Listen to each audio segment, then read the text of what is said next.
Are you sick of falling for side hustle scams? I mean, it's pretty common knowledge at this point that if you're going to be starting some sort of online business, that you shouldn't be paying a company like hundreds of dollars to hire you to be your own boss. But like, what about these other things, like surveys that they tell you, well, just take like 5 minutes a survey, you can earn up to $20. And then you go in and you find out that these websites are making you fill out all of this information and you're not even getting paid for it. You go and you fill this out to find out if you even qualify for this $2 survey, and you don't get to even take the actual survey. It's so frustrating. It's so annoying. And you do it and it doesn't do anything but make other people rich. In fact, the reason that so many influencers promote sites like is because they get paid affiliate income for pushing these survey sites onto people. Usually it's $5 per person that is signed up under their code. I mean, yeah, technically you're getting paid,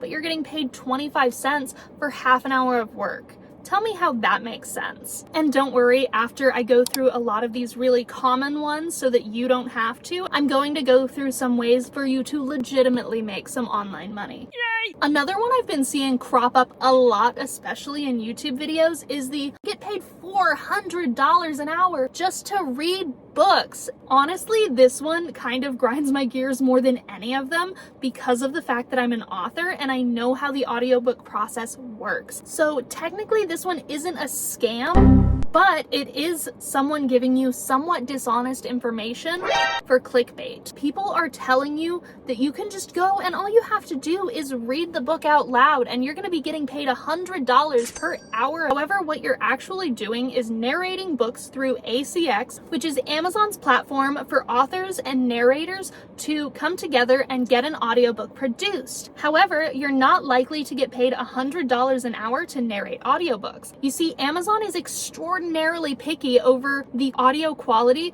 that they will allow you to post. So if you are not an experienced narrator, then chances are you're not going to get hired at a base rate. You are going to get hired on a royalty share basis. And this is where you end up making some of that income from what the book sells. They don't usually share that it's the higher end narrators that are making this $100 per hour, and then they're really not even making that. Not all narrators are editors, and so they have to send this audio off and pay someone else to edit it. In order to do this, you have to have a lot of technical skill because, again, Amazon is really nitpicky about the quality. If this sounds unreasonable to you and you decided to look into this because you love books, maybe consider writing your own books. I have plenty of ways to tell you how, but I will say that uploading low or no content books to Amazon might not be the answer that you're looking for. Because sure, a lot of videos talk about how amazing and easy it is and how you have to put in basically no effort and just throw a cover together in Canva and then upload it to Amazon and you're going to be making thousands of dollars a month. However, that is, again, not the case. Low content books are extraordinarily difficult to sell. That is because they don't have much going for them. So unless you have a very specific niche that you can make a lot of money from and that you're really good at marketing, you're probably going to be putting in work and uploading it and not making anything. You see, I actually created low content books for my fellow authors, and in the 2 years these have been up, I have made $125, which is a far cry from the $4,000 per month that people are telling you that you will definitely be making. But there is another way that you can sell low content products and actually make a profit. If you are creating low content products, there are better ways to sell them. For example, you could upload them on Etsy, which I'll go into a little more later in this video. Affiliate marketing is another thing that people say, you know what, this is the easiest thing in the world. Put in 8 minutes of effort and make $8,000 in returns. But affiliate marketing is simply not that easy.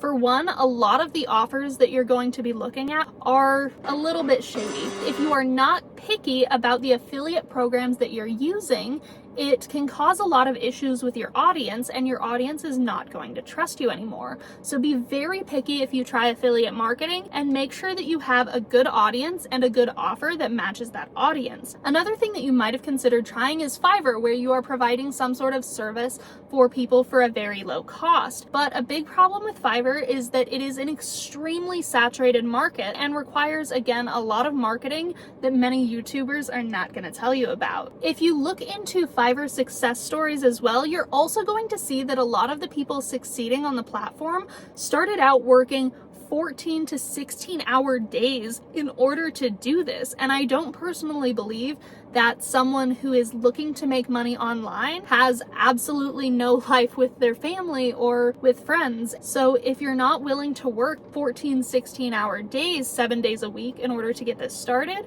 Fiverr might not be for you. Now, of course, there are plenty of ways you can make money from home.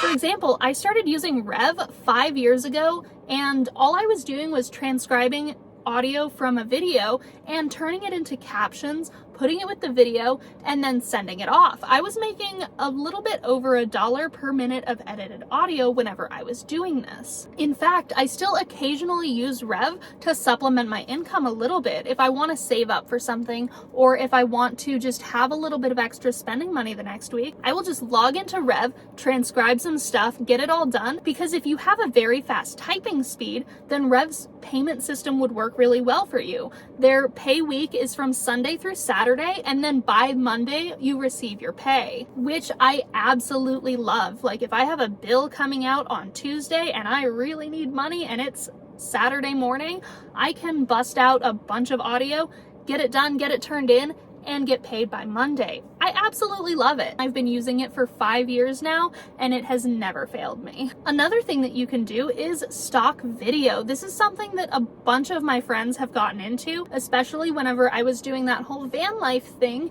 and I met friends out on the road who needed to make money. Creating stock video might sound like you need thousands of dollars of fancy equipment, when in fact most people have a phone that can shoot in 4K video. So next time you're out and about, just take a bunch of video of random stuff, and these 30-second videos make a lot more money if there are people in the video, and they're more likely to sell. So just go ahead and upload these to websites like Film Supply, ArtGrid, and Blackbox to start getting paid. Some of my friends are making $1,000 a month from stock video that was just while they were out and about. They didn't have to put much extra effort into it. All they had to do was make sure they were holding their phone steady and that they uploaded it later. Now, remember earlier whenever I said there was something better you could be doing with these low content books that you're creating to post on Amazon? I have been using Etsy to sell digital products since 2019. I have made hundreds of dollars with basically no effort by selling these. So if you are willing to put in some actual time creating printable content, such as wall decor, planner supplies, birthday party invitations, cards, all sorts of stuff, including those low content planners you were planning on selling on Amazon, your profit margins are going to be higher, there is significantly less competition, and the marketability is built in. It's so much easier to sell this content on Etsy as a PDF that people can print out at home than it would be to sell it on Amazon. People also sell digital templates for things like Instagram layouts that you can use on Canva, resume templates, etc. People will pay good money for this kind of stuff. I absolutely love it. You can also sell Lightroom presets that people can use to make their photos look nice. And as an artist myself, I also tend to search on Etsy before anywhere else for brushes, art palettes, and other content for the app Procreate for iPad. So if you're an artist, you can sell that kind of stuff on Etsy as well. It's a simple digital product. You upload the file to Etsy, and when someone buys it, Etsy sends it to them. So you don't have to put in any more work once you upload the item. You never know how much you're going to make from an item until you post it up and see if people are buying it. And these items are evergreen. That's my favorite part about them. People can buy them anytime, especially with things like wall decor that kind of goes in and out of season, as long as you're sorting everything to categories on the side of the page. And of course, my favorite way to make money online is by self-publishing, which I have been doing since 2019, and I have been successfully doing since 2020. Of course, self-publishing may seem terrifying, but really, if you write a book that fits the market and make sure that the cover and blurb and title fit the market as well, you can make a ton of money. The best part about it right now is that TikTok is blowing up books that otherwise wouldn't have made a dime. So all you have to do is make a TikTok about your book and post it. Post 2 or 3 TikToks per day, and even if one of them blows up, you can hit a $10,000 month out of nowhere. You could have made $500 the previous month, and one TikTok blows up and you are #1 on Amazon's bestseller list. How awesome does that sound? But don't just take my word for it. My friend posted a book up for sale and it wasn't making many sales, and when she posted it on TikTok, the video happened to go viral and the book was #5 on Amazon's overall bestseller list. In fact, it had surpassed most of the Harry Potter books. Now, if it were 2 years ago, I wouldn't tell you to just go for it, but TikTok makes this such a viable hustle that a book that took you a few days or a week to write can make you a ton of money. That is because Amazon has a program called Kindle Unlimited, where if you pay this $10 a month for this subscription, then you can read any books that are enrolled in this system. Wow. This also means that unlike 10 years ago, short fiction is exceedingly popular. So you could write a book that is 10 or 20,000 words, upload it, have it done within a few days, and have it ready to go on Amazon. Wow. The more books you publish and the quicker you publish them, the more money you are able to make. If you are an avid reader and understand like the basics of writing and plot beats and narration and dialogue, then this is a very viable career path for you. And if you're anything like me, you could be making $10,000 a month from this, as I explain in this video.